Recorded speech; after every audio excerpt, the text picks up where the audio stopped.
everyone. Thank you, Dan, for the kind introduction. As you mentioned, I'm Priyanka. I'm one of the founders of Wishberry, India's first rewards-based crowdfunding platform, also known as the Kickstarter of India. However, I do want to clarify that the term crowdfunding is pretty new.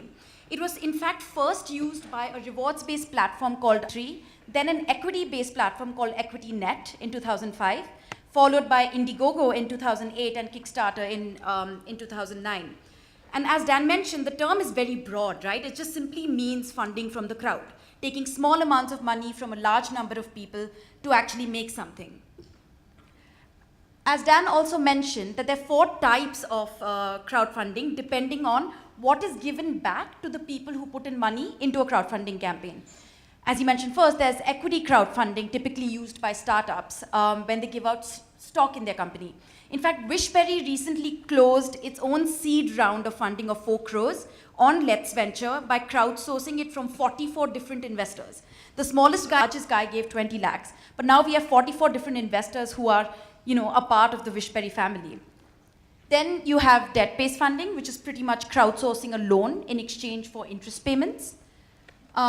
You have the donation model, where it's mostly used by charitable organizations, NGOs, also individuals, where you give back tax receipts or ATGs for tax reductions. And then you have the rewards-based model, which is where Wishberry plays, which is predominantly used by creative entrepreneurs, so musicians, filmmakers, app developers, game developers, where what they give back is actually a copy of the product, what they're actually making, just like the Pebble watch that Dan showed earlier. So let me take you through the model of rewards-based crowdfunding. Before a filmmaker or a musician decides to raise money from the crowd, they need to have 3 things in place. First, a working prototype. So for a film, it could be a trailer. For a music album, it could be a single. For a mobile app, it could be simply skins of the app. Second, they need to have a team in place that can create the trust in the minds of the crowd that, yes, they will take this prototype and finish it. And third, they need to have some form of fan following. Because in the end, trust only comes when you know that, okay, some people like this idea, so they know the guy, so I'll then, trust this idea and fund it. Once these 3 things are in place, the first step is to pitch your idea. And that is typically done through a short 2-3 minutes honest pitch video. Second step is to take that pitch video, go to friends, family, fans, fools, random people on the internet, predominantly through social media. For example, for a film, you could give a link to download the film before it's available in the public, or even an opportunity to become a co-producer in the film. For music, you could give an autographed CD. You could invite them backstage to jam with you. And for a mobile app, you could give them a link to download it before it's available on the App Store. So exclusive merchandise, exclusive copies of the product that makes the funder feel like they're almost co-owners in the product without actually having real skin in the game or equity ownership. And Wishberry specifically follows an all or nothing funding model. So if a filmmaker needs 5 lakhs for a documentary, they need to raise the entire amount before they see even a rupee. If they aren't able to reach their target, then all the money gets refunded. And this is again to build the trust that Dan talked about, because if I promise to make a certain type of film, shot in certain locations with certain cast and crew, and I need 5 lakhs, and I'm telling you that I'm going to give you a copy of the film, a poster of the film, if you fund the project. Now, if I'm only able to raise 2 lakhs, can I make the same film of the same quality? Can I deliver that to you? Not sure, probably not, which is why we have a very strict policy that raise what you need, make what you promised, and give those rewards back to funders. Now, let me show you, share with you a story of a real campaigner on Wishberry. And I'm going to start with a quiz. I want you to be honest. How many of you, with a show of hands, know this Indian athlete? Okay, that's pretty good. What about this one? Also a lot of people.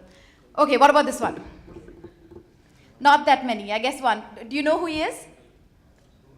Yes, exactly. His name is Virender Singh. He's a 28-year-old wrestler who's won 2 Olympic gold medals for India. But nobody knows about him. Why? Because he's deaf. And he participated in the Deaf Olympics, not the able-bodied Olympics. But I guess it makes sense, right? We have Bollywood movies for the first 2 guys, on screen here, but not for the Gunga Pehlwan. Well, not until Wishberry. So 2 or 3 student filmmakers, early 20s, unknown, decided to make a film on the Gunga Pehlwan and tell his story. Now, they didn't have a Bollywood actor acting, so they knew they couldn't go to production houses and get funding. So they decided to turn to the crowd on Wishberry. They told the story of the Gunga Pehlwan in a short pitch video, and they went out to friends, family, fans, and asked them to contribute any amount, whether it's 500,000, 2,000, how much ever, but not for any financial return, and definitely not out of a notion of charity, but to be a part of the film itself. So you'll notice if a person gave 1,000 rupees, they got a link to download the film. At 2,000 rupees, they got invited to a private screening. At 5,000 rupees, they could have lunch with the Gunga Pehlwan. At 10,000, their name came up as a producer, in the ending credits of the film. So the crowd actually ended up funding them. They only needed 2.5 lakhs, but they ended up raising over 3 lakhs from 150 funders. But what's impressive, it was from 50 cities across 8 countries. So a lot of people outside of India. But what's even more amazing is that 80% of these funders did not know the campaigner. They did not know those people making the film. So why did they fund? Did they fund because they felt bad out of a notion of charity? No. You can see on the chart on the right that 60% of them loved the idea. They wanted to make sure the film came out, which is why they funded.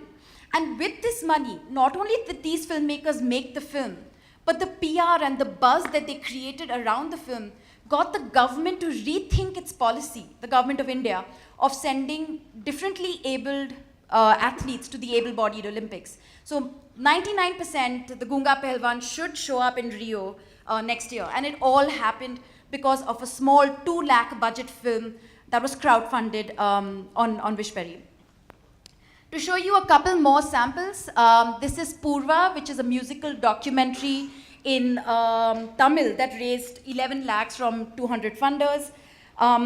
Trance with Khusro, it's a fusion music album by Kavita Seth's son, Kanishk Seth. So it's a fusion with Sufi and house electronic music. They raised 6 lakhs from about 200 funders. Kotha Nodi, which is an Assamese film. Can you imagine a regional Assamese film on motherhood, raised 22 lakhs from 100 funders. A contemporary dance festival, Ignite, raised almost 15 lakhs from another 100 funders. And this is my favorite, a mobile app to crowdsource the location of potholes in Bombay, called Potholes, raised, it's a small amount, right? It's 1.2 lakhs from 22 people. But I just think the idea is amazing, right? I think it's also important to realize why is the rewards-based crowdfunding model important. As Dan said, it's not just about the money. It's about the validation of your idea. By pre-selling your idea, even before it's ready, to people who don't know you, you're proving demand for your idea. You're proving to the next stage of investors that your idea actually has merit. And you're doing this while keeping full creative control of your project by simply not giving out any form of equity. In fact, Mark Cuban, for those of you who watched Shark Tank, he's a prolific angel investor in the US. He's gone on public saying, don't show me your business plan. Show me your Kickstarter campaign, because I will believe in those 10, 15, 20,000 people who will buy your idea before it's ready, rather than the numbers and the projections that you'll show on a business plan. The rewards-based model, interestingly, takes up lion's share of the crowdfunding space in the world. This data is, I think, a year and a half old, but you can see it's 40% of the market is rewards-based, and it's also growing very, very quickly. Here's where I want to add in a couple of thoughts of my own. These are my personal opinions as to why I believe the other models will take a lot more time to grow in a country like India. So equity-based model, right, where a company gives out shares. The key factor here is regulation. And regulation has two critical issues. One is the time frame to implement them. The US, Obama passed the Jobs Act in 2012. It's 2015, and the federal government and the SEC still hasn't ironed out the rules completely. State-wise crowdfunding is possible, but not nationally. So I don't know how long it's going to take in India, right? If it's taken 3 years in the US already.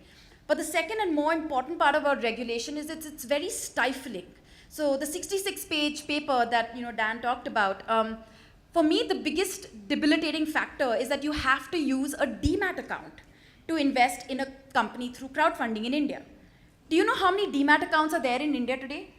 20 million. Do you know how many debit cards in India are there today? 300 million. How many internet users? Probably 400 million. So, I mean, if you're going to limit it only through cash and check, through demat accounts, I'm not sure how far the crowdfunding element of equity will go. But I could be wrong, and I hope I'm wrong in the future. With regard to the charity model, here I have an interesting anecdote. So Wishberry, before we became a rewards-based platform in end of 2012, for almost a year and a half, we were a social fundraising platform. We raised money for charity. And we had a really good initial run. You know, we raised a ton of money around the Mumbai Marathon. I think about 40, 50 lakhs in 2012, more than Procam themselves raised online. But what we found is that while we had a good initial run with raising money for charity, we saw very little repeat funding. And to give you an example, there was this acid victim, Sonali Mukherjee, in 2012, early 2012. She was from Gurgaon, all over the news that, you know, her face was maligned. And we created a campaign for her. It took us 48 hours to raise the 3 lakhs from 200 funders across the world. We literally had to put it up on Reddit and it got funded, right? And we were like, wow, this is amazing. So let's try it for another acid victim. So 3 months later, I still remember her name, Tuba Tabasum, we put her project up, on Wishberry to raise money. Nobody gave. And we started asking ourselves, why is that? And that's when we realized that, in my opinion, and again, I could be wrong, people in India, when they think about charity, they think about religion. And no one can compete with funding religion.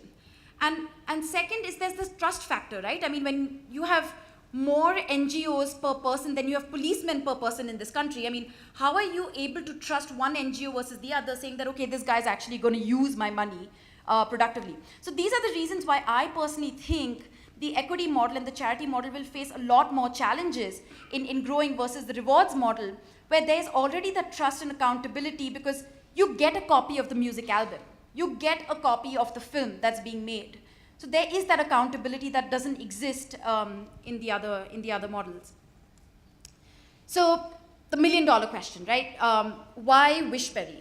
The one thing that we realized when we started the rewards-based model in end of 2012 is that the do-it-yourself platform that Kickstarter and Indiegogo use don't work in India, because the Indian entrepreneur is extremely smart but extremely shy. So when it comes to shamelessly selling their idea online, they suck, right? I mean, and it's because it's a part of our culture, right? We don't ask for money, we give money. So what Wishberry does is that we actually have crowdfunding coaches, dedicated coaches that work with project creators, filmmakers, musicians, to handhold them, to tell their story better in a better pitch video, to design interesting rewards that are good value for money, and to create a PR plan to reach the relevant audiences. Right? And we combine this coaching with a very, very strict evaluation process. So it's not a free-for-all platform. You have to apply to Wishberry, you have to fit within our guidelines, and only then will we allow you to crowdfund. And these two factors together improved our success rates. Success rate means the percentage of projects that reach their funding goals, because we are an all or nothing model. From 20%, I remember in 2012-13, to about 70% as it is today. And that 70% is almost 3 to 4x the industry average in India today. And we attribute that to our coaching system. So a little bit about the numbers. 200 projects have raised 4.5 crores from almost 10,000 funders. But these funders are across like 800 cities, 50 countries. And that's the true power of crowdfunding. Even within India, you know, it's interesting. 40% of the funders are from tier 1 cities.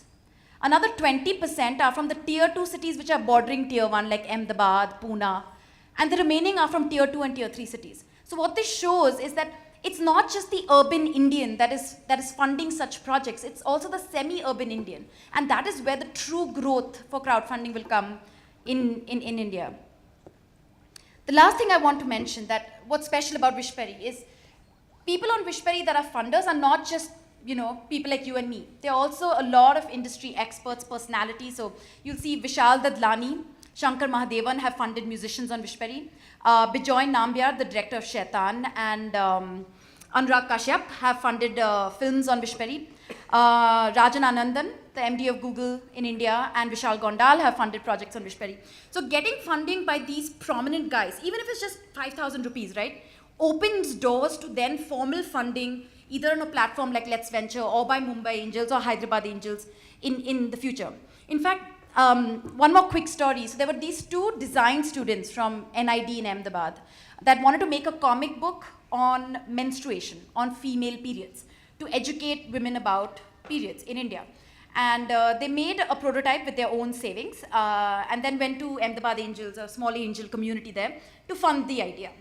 I mean, the angels turned them down, saying that there's no ROI in a comic, right? I mean, first of all, will India buy comics on a taboo topic like menstruation? So they came onto Wishberry, they pitched to the crowd, they raised 6 lakhs from almost 200 funders, 40% of whom were men. Can you imagine? And we asked them, why did you fund a project like this? And they were like, I have 3 sisters and I don't know what the hell a period means. You know, so because the crowd spoke, and from this crowdfunding campaign, Aditi and Tuhin, those are the 2 kids, they were ranked as Forbes 30 under 30 in 2013. And then PNG, the brand that makes the sanitary napkin Whisper, got up and sponsored them. So now they bought out rights to Menstrupedia, and they've shipped their first version to South Africa just a couple of months ago. Universal Music Label makes offers to our musicians every other month, saying that we'll produce your album for free. In fact, our musicians actually turned them down, saying, no boss, I want to keep control about my own music and how I distribute it. But what I'm trying to say is that when you get funded by such a large number of people, and you get noticed by such a large number of people, you're de-risking your idea. And that, honestly, is the true power of crowdfunding, is that community of people that have your back.